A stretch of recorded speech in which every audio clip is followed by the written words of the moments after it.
President Trump lashing out at Congress after reluctantly signing a tough sanctions bill against Russia, Iran, and North Korea. In an extraordinary statement, the president saying, quote, "The bill remains seriously flawed, particularly because it encroaches on the executive branch's authority to negotiate. Congress could not even negotiate a health care bill after 7 years of talking. By limiting the executive's flexibility, this bill makes it harder for the United States to strike good deals for the American people and will drive China, Russia, and North Korea much closer together." Joining us now is Republican Senator Todd Young of Indiana. He serves on the Foreign Relations and Help Committees. Good to have you. Thanks for having me, Chris. So is the president right? You forced him to sign an unconstitutional piece of legislation. Chris, I'm proud the president signed this piece of legislation. He listened to the American people as he pledged he would. It passed overwhelmingly out of both the House and the Senate, 98-2 in the U.S. Senate. This is legislation that will actually assist in our further and future negotiations with the Russians to ensure that we correct their bad behavior, and I think it was the right thing to do. The reporting was resoundingly that part of the consensus, the 98-2 that you refer to, was dissatisfaction with the president's posturing on Russia, and that you guys wanted to make a move not just to check the power of executive, but this executive in particular. Do you agree? No, I campaigned on a platform of ensuring that we fulfill our constitutional responsibilities as a unique and distinct branch of government. So irrespective of whether a Republican or Democrat occupies the White House, whether it deals with sanctions policy or authorizing the use of military force, it's essential that Congress does its job. That's what this was all about. Next subject, the immigration bill that the White House is behind, creating a merit-based criteria for getting in. Do you support it? Well, I haven't read it yet, but I am aware of the press release. I think with respect to immigration policy, we have a lot of work to do in a bipartisan fashion here in Congress. I've always thought that if we can secure the border first, which is a humanitarian and a national security imperative, that's going to make the rest of immigration reform a lot easier. So as a Marine, I was stationed on the southern border. I know how to get it secure through a variety of different mechanisms. It's eminently doable if we'll just come together, take care of that, and then, as I said, we'll move on to things dealing with the labor market, which I think this new bill is designed to address. We'll get back to that. Have to switch back to Russia for a second because the president just tweeted about it. Our relationship with Russia is at an all-time and very dangerous low. You can thank Congress, the same people that can't give us health care. Response.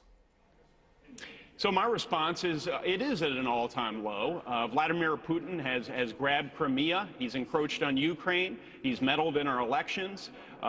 He's inserted himself into the Middle East, creating mayhem and exacerbating a horrible humanitarian and national security crisis there. So it's important that we stay vigilant with respect to Russia.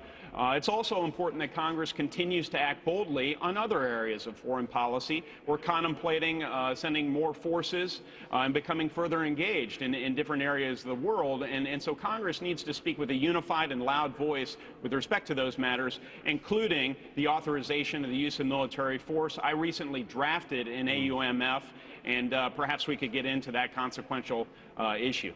You know what? We don't have a lot of time left, so let's do exactly that. The AUMF, it's from 2001. You could argue that this is one of the most obvious abdications of power in terms of constitutionality we've seen. Congress has been letting presidents take their power of declarations of war in effect for a long time, as you know very well for serving your country, and thank you for that service. The world is so different now than it was in 2001 and what we were trying to protect against with that last vote on that AUMF. Do you believe that there is the courage in Congress now to take up the issue and own the decision of when we go to war?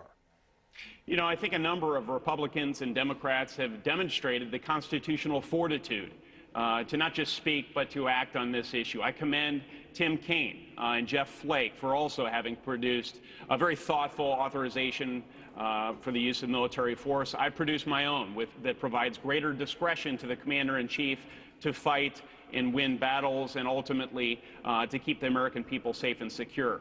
This is a long war, unlike previous wars we fought, so from time to time it's essential that Congress, the people's branch, reaffirms our support for the men and women in the field and their families who are putting everything on the line to keep us safe and secure. And so aside from the legal issues, that's what this is about. It's a strong message of support. Secretary Mattis has indicated that it's not only appropriate, it's essential that Congress shows we support people not just by providing military equipment and ensuring the military is sufficiently funded, but by also indicated in an unambiguous way that we're behind them in this ongoing fight against radical Islamic extremism. Well, look, the decisions have consequences. We just lost 2 more lives in Afghanistan. That's right.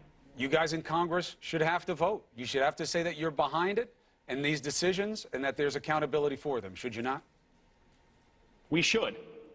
We should, which is precisely why I put forward an AUMF. Under the President's Article 2 authority as Commander-in-Chief of our forces, he, of course, has the ability in times of imminent danger to engage in limited conflict. But I think that presidents in generations past have overstepped those bounds. Sure. Congress has delegated its responsibility to the executive branch, and it's time to be more assertive. So that's why I introduced an AUMF, and I think we have a real opportunity in this environment right now where there's a heightened emphasis in recent days on renewing bipartisanship to come together to support our troops around this issue. Well, I'm glad to hear you say that, Senator. This talk of bipartisanship, it couldn't be more welcome to Americans' ears, at least from what we're hearing from our audience. It's time to get things done. Thank you for being with us on New Day, sir, and thank you for your service.